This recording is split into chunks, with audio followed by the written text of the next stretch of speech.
Harlan Estate, and you all bought him, it looks like, last November at Keeneland. He'd been racing in Canada and stuff. Just, tell me about your expectations for him when you bought him, and he's been a nice horse for you. Right. Yeah. I guess we got him out of the Keeneland horse of racing age sale for a newish owner, kind of coming into the thoroughbred side of things.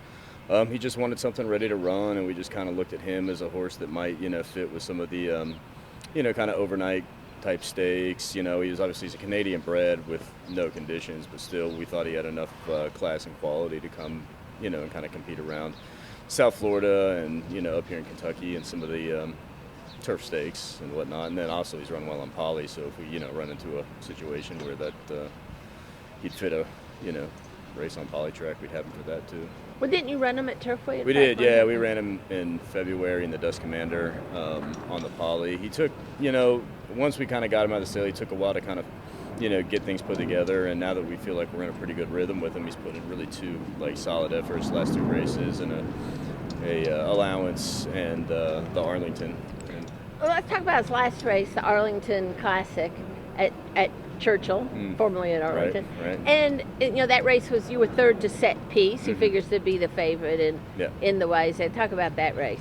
We tactic was kind of break sharp and leave out there and hopefully be part of the early pace, but we broke a little slow, hopped at the start, and just kind of found ourselves out the back. But from that spot, he recovered very well, and, he didn't have the, an easiest trip for what we wanted. He still, recovered and ran an extremely good third. He was closing at the end and, just ran out of Talking about overnight stakes and stuff. So you're doing a little more than that. You're in these grade 2 races. Yeah, no, he's kind of put himself, we kind of just, didn't know how, he was going to come back. Obviously, he's a 5-year-old. He's an older horse. He's got a lot of, back class. We're hoping we can get him back to that level, and I think he's starting to kind of figure things out for us. And obviously there's a couple different options around town, but these Kentucky spots, seeing as we're here in Kentucky, supposed to be running at Churchill, Ellis now, but it's nice to do it in our backyard. So speaking of options, you have a nice filly in Music Street that may run at Ellis or may run at Indiana or may run at Delaware. Tell us about her. Yeah, she's always been a real consistent filly for us. Early in her 3-year-old year, took her a couple races to get things figured out, but she, made an allowance pretty handily over at Churchill, and then bringing her back this year, we're kind of knowing that we'd like to try to find some stake races for her to maybe get her some black type. We do have a lot of hopes for her. Now we're just kind of using these races to kind of see where we might fit. We entered in the Fleur de Lis. It's a really tough race. There's a couple other options coming up after that. I can't remember the name of the race at Indiana, but maybe the Mary Holman George or something. Yes. That might be it. And then obviously the Delaware Handicap. Just kind of, seeing where she might fit in to finish in the top 3 and hopefully win, obviously. But we'd be happy with, a third place finish in a stake as well, or second. Are we going on 2 years now that you went on your own? Yeah, September 21. You worked for some of the top stables in the world, and Pletcher and then Chad Brown, and then you went on your own. Just talk about that experience. I mean, it is tough.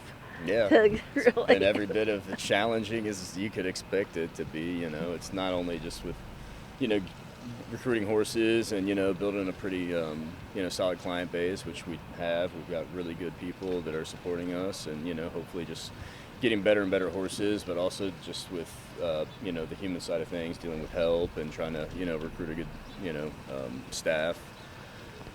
And so many other just little, odds and ends that you can't really, account for till you're in the thick of it. But ultimately, the little challenges every day are absolutely worth it. It's, it was a great experience working for those outfits, and I learned, a ton, of, the things that are helping me kind of get to where I'm trying to go now. But, like I said, you can't really learn it until you do it. Okay, so Pletcher's white bridles, Chad Brown was brown bridles. What do you use? I use leather bridles. I just, over the years between the two, there's nothing wrong with the nylon bridles. The issue that we're running into here is we don't have washing machines at trackside. Now, Churchill, you're allowed to have washing machines, but 3 miles down the road, the EPA deems it irresponsible and a detriment to the environment if we're to have washing machines. So white bridles need to be cleaned in washing machines. We don't have one. I don't want to pay the extra money. My riders can clean the leather bridles. Okay, it looks like you don't crop the tails or whatever you call it when you I don't. No, like I mean Chad. that was kind of a Chad thing coming from Bobby. I personally I like a nice long flowy tail, but you know. What can you sort of articulate if there's certain things that you got from each guy, from Todd and Chad? I mean, like ultimately, when it comes down to it, like the nuances that they each kind of have set in place, that was kind of like their own thing. I kind of picked, from each place.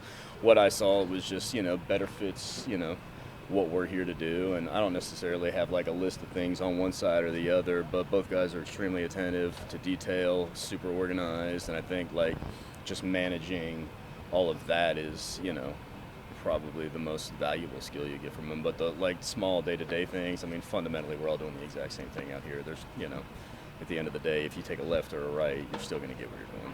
As best I can tell, though, it wasn't like they sent you a bunch of horses when you went on there, and that you've really started from scratch. Yeah, started from scratch. Yeah. Like, how many horses did you start out with when you decided? One. One. Yeah, I had one that came up from Florida, and he started, and then we just kind of slowly, picked up, the clients from there, and just kind of word of mouth got around. But yeah, it's been, we did it the hard way. We didn't have, when I went out on my own, it wasn't necessarily a thing that was planned. It was kind of circumstantial with just the way Chad was thinking he wanted to go with things, and me, I wanted to stay here. So it was all, worked out perfectly. But at the same time, it wasn't like I had things set up, 6, 8, 9 months in advance or anything. You wanted to stay in Kentucky because you have a daughter in Kentucky. Yeah, daughter and my whole family. I grew up here, and I just wanted this to be my home base. I've spent the last 20-some years traveling between New York, Florida, Chicago, just kind of doing all the circuits, and it's been a wealth of experience. Happy to see all the tracks around the country and work with a ton of different people. But yeah, ultimately, this is home, sweet home. As a matter of fact, I even thank you for bringing that up because I forgot that you're from Louisville. What high school did you go to? St. X. I grew up out, Anchorage, went to Anchorage School, and then St. X for high school. Yeah. Was this always your ultimate plan to someday train out of, Louisville? I don't know if there was as I started into it, I mean, I spent a lot of time in New York, so there was always a time when I could have seen that as being a possibility. But then, obviously, with my daughter and just, as life kind of evolves, things begin to get a little clearer, and focus became, for me to get back here. And, especially my daughter, she's got her cousins, and, everybody's kind of here. So I wanted her to have that experience and me to be part of, obviously, my nieces and my nephews and just everybody kind of here together. What has been the biggest maybe shock for you going out on your own? I mean, I'm wondering, workers' comp, or did you have a pretty good idea? No, what that I mean, was? yeah, I've, working with Todd and Chad, you see we have such big outfits, so many people, so many horses. You get just a wealth of experience just by nature of volume of people and horses. You see a lot of things. I don't know there was anything that was necessarily shocking. I mean, you do see just how quickly the money comes and goes. You're constantly in a state of trying to balance ins and outs, and since staffing has been a little bit challenging, but like I said, just kind of with consistency and just being in business longer and just trying to work out the things that weren't allowing us to keep things on a consistent level. And just, I think trial and error. How many horses do you have? Well, I've got 18 here, and then I've got 4 at Keeneland. So I got not as many stalls as I needed here, so I keep a couple over in Lexington as well. You work for a couple of really big outfits. How big would you like to? Would you ever like to be the size? No. That's just. I mean, that's like a different level of involvement, and I have all the respect in the world, and it's how I came up learning. So I was really happy to be part of that. But for me, I don't think I'm looking to expand quite that big. I mean, I'd like to, 40, 50. I think that'd be a nice, doable number for me. I figure I got like a 50 horse capacity up here, and then, where I can kind of just maintain that on a daily basis. But I don't know. I mean, it's kind of whatever organically happens. I'm not going to, necessarily go against it, but I don't want to be, spread out over, more than 2 or 3 locations. Would be my ideal. These 2 horses, these stake horses you have, I mean, this could be a big opportunity these horses go through in some graded stakes and stuff like that. I mean, just as far as getting your, let people know that you're here. I think the difference between a lot of us is just one horse, That's really what it takes, is if you can get one really, top-level horse. I mean, for all of us, it obviously helps us kind of make the money, which isn't necessarily the goal here, but just to win these type races that we all want to be in, as I started training, we kind of have those daydreams and those intentions of being part of, the bigger races and the bigger days and, recruiting those type of horses and the owners that buy those type of horses. Have you won a stake since you've been? No, I haven't won a stake. I was placed in a couple, but I haven't won.